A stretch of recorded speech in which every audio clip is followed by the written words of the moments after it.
So let's check this out. U.S. officials want to end the HIV epidemic by 2030. Many stakeholders think they won't. I don't think they will either. But any push we can make forward for something like this is absolutely worth it. In 2018, Mike Ferraro was living on the street and shared needles with other people who injected drugs when he found out he was HIV positive. Quote, I thought it was a death sentence where you have sores and you deteriorate, he said. Ferraro learned of his HIV status through a University of Miami Miller School of Medicine initiative called Idea Exchange, which sent doctors and medical students to the corner where he panhandled. He got tested and enrolled in the program, which also provides clean syringes, overdose reversal medications, and HIV prevention and treatment drugs. And again, if there's like much more heavy of an effort that goes towards HIV prevention and things like drug abuse, rather, any of the issues that are really plaguing society in any type of real substantial way. These absolutely are not problems that we can't solve. We can solve these things with real genuine effort and initiative. Under normal circumstances, it could have taken months for Ferraro to get on viral suppression medication, if he got on it at all. But the same day he learned his status, an Idea Exchange doctor started Ferraro on a drug regimen.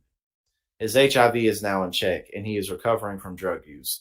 They saved lives, said Ferraro, now 55, adding that he was treated with kindness and respect and didn't feel stigmatized, which encouraged him to enter treatment. Launched in 2016, Idea Exchange practices a new approach to treating and preventing HIV infections that combines telehealth with direct outreach, aided by more than $400,000 in grants from the Centers of Disease Control and Prevention and other federal agencies. The funding is part of a national effort launched by the White House in 2019. Under former President Donald Trump, called ending the HIV epidemic in the U.S. Oh, I didn't know Trump did that. That's nice. The federal initiative aims to cut the number of new HIV infections nationwide by 75% by 2025 and 90% by 2030.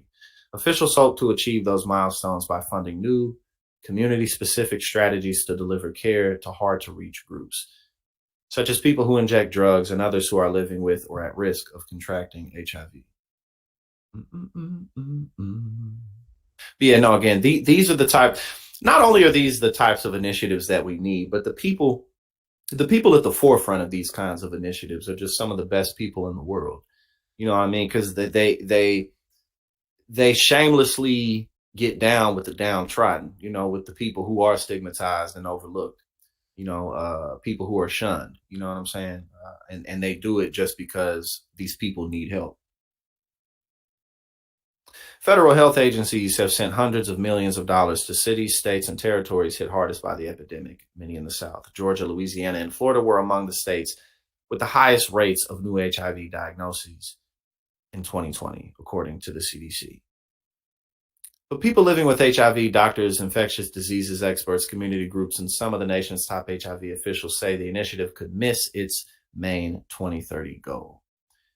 Quote, do I think the whole country is going to make it there? I don't think so. The COVID-19 pandemic, workforce shortages, and bureaucratic red tape have slowed HIV response efforts, and local programs have been hobbled in place where stigma and discrimination are fanned by anti-LGBTQ messaging from elected officials, especially in states where legislators have proposed restrictions on healthcare, education, and drag shows. Yeah, definitely. And again, that's a really good example.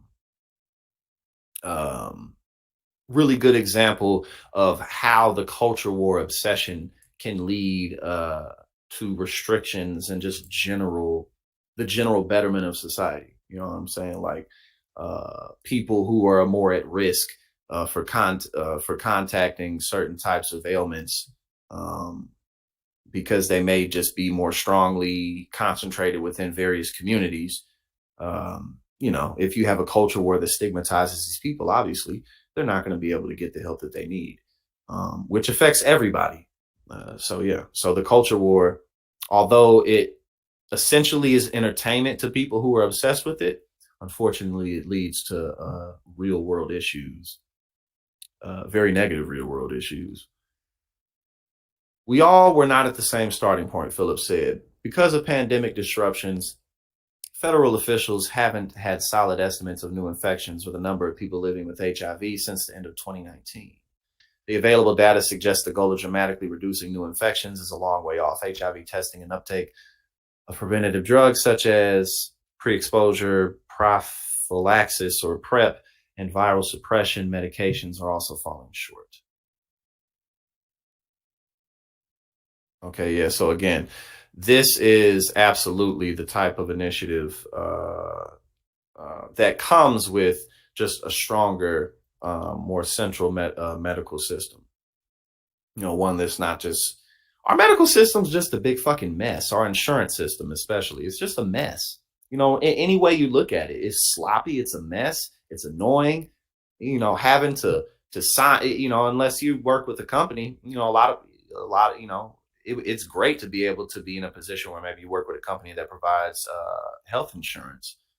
But if you're not, you got to sign up for it a year after year after year, and every year it's different. And it's like, our system is just a big sloppy ass fucking mess.